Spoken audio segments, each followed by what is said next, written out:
First, we're going to hear from Dominic Carter, again, our CEO at the Carter Group and co-founder of the Living Best Professional Community. Many of you know Dominic from his many years in Japan. In addition to running the Carter Group's market research consultancy, Dominic is involved in some very exciting projects both here in Japan and abroad. He is my friend, my business partner, and a wonderful collaborator on a number of groundbreaking projects.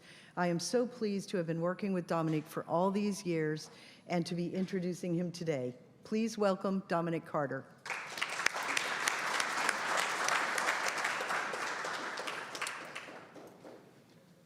Thank you, Debbie, and ladies and gentlemen, thank you very much for coming this evening.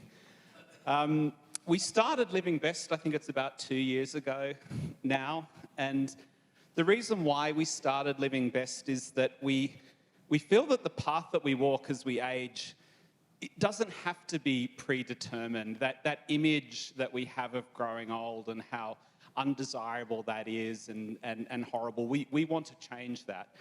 And we have choices, and with the combined insight of entrepreneurs, researchers, academics, investors, and the whole professional age tech community, we can opt for a path that's marked by independence and a superior quality of life for our older generations.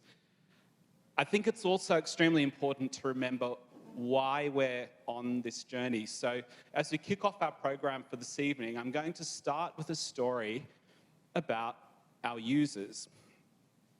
So I'd like to start with, here we go, the Tanaka family.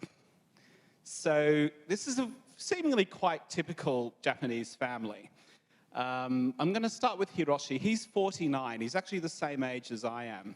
And he's a member of a generation that often gets called the baby Dankai. Now, these people are the children of Japan's baby boomers, the so-called Dankai generation. He lives with his wife, Haruka, and their 16-year-old daughter, Mina, not far from here in an apartment in Yoyogi. His father, Tatsuro, unfortunately passed away last year, but his mother, Yuko, who was born in 1949, still lives in the same house that they grew up with, and Hiroshi was actually an only child. Now, this is a chart that shows you very starkly the demographic issues that we're facing in Japan. This red line is births shown from 1950 to almost the present day.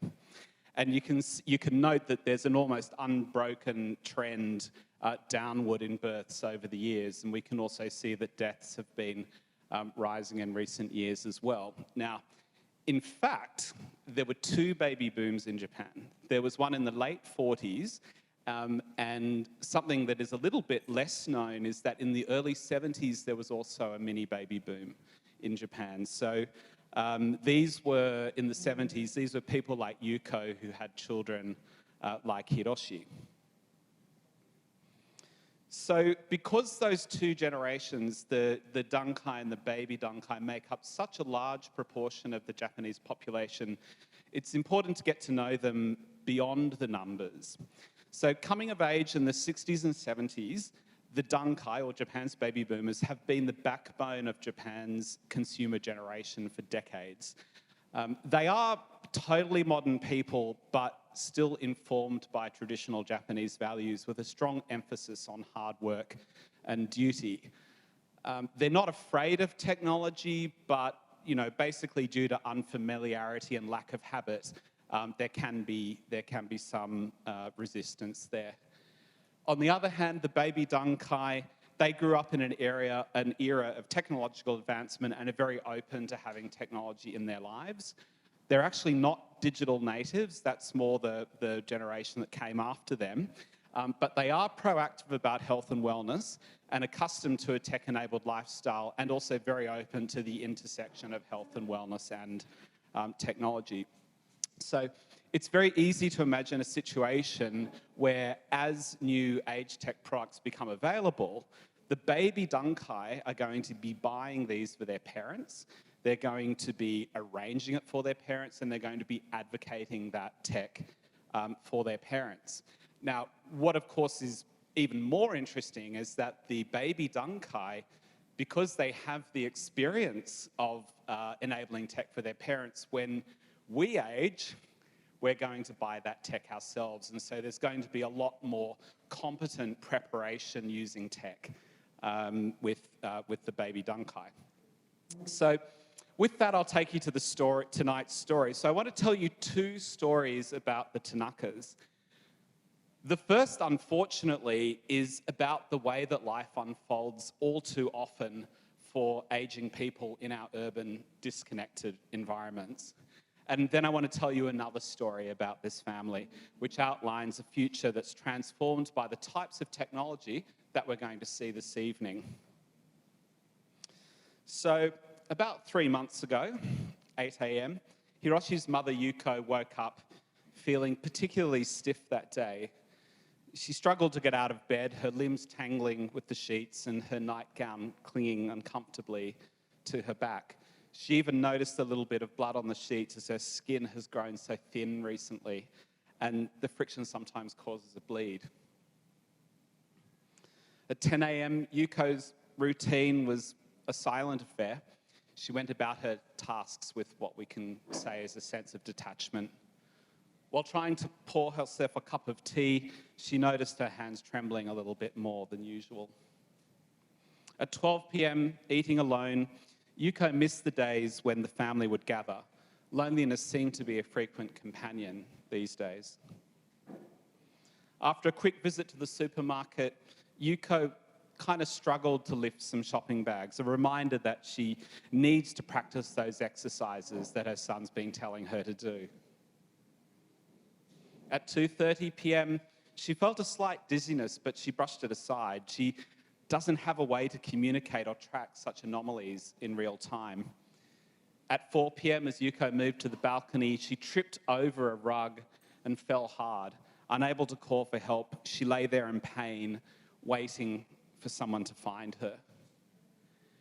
Hiroshi found his mother a full 2 days later on his routine weekly visit. Now, this might sound extreme, but I have heard cases from people I know about their parents being in that condition for two to 3 days. So this is far from unknown. Now, the severity of the fall meant that Yuko would need extensive care, leading to the heartbreaking decision to move her to a nursing home.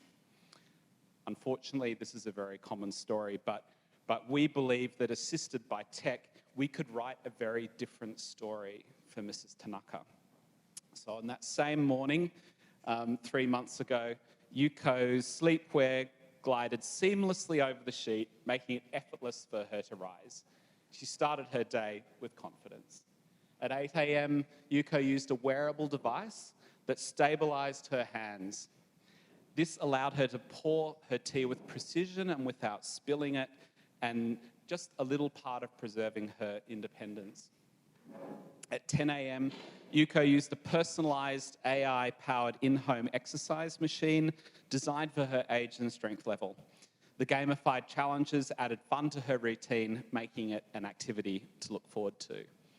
At 12:30 p.m., Yuko transformed her lunch space into an interactive playground, letting her engage in brain-boosting games and a quick video chat with her friend Keiko.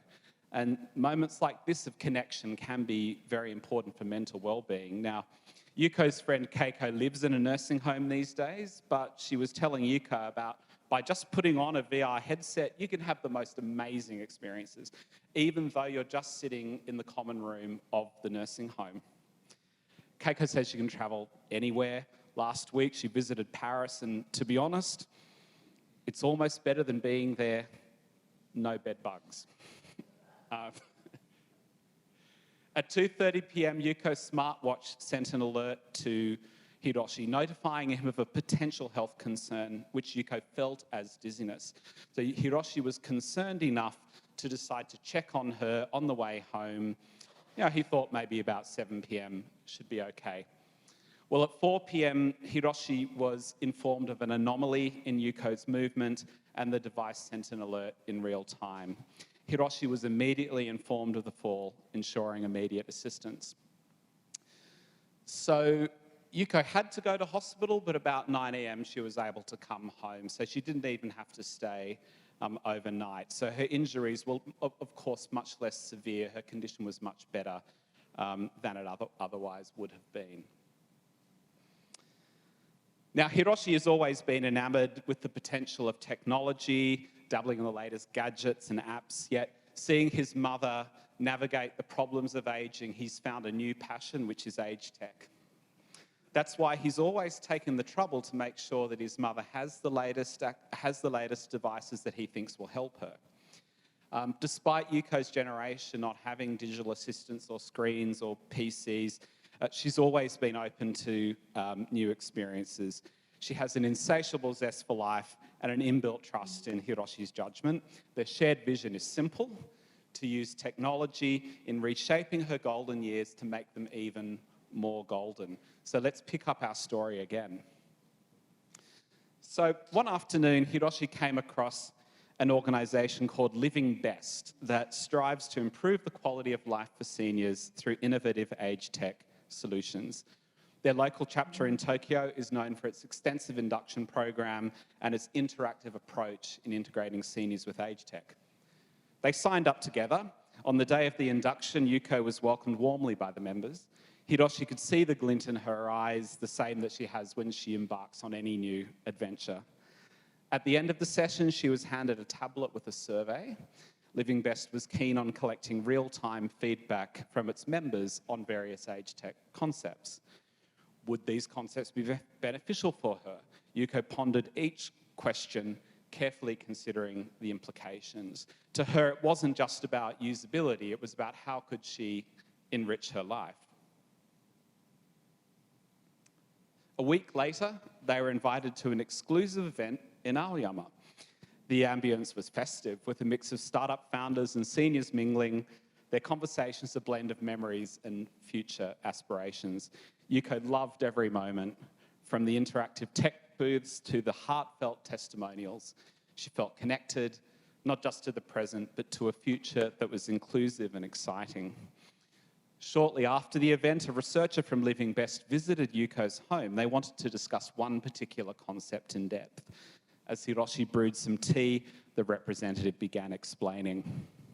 The idea he started is an app that isn't just about capturing moments, it's about creating happiness, revisiting memories, feeling the emotions anew.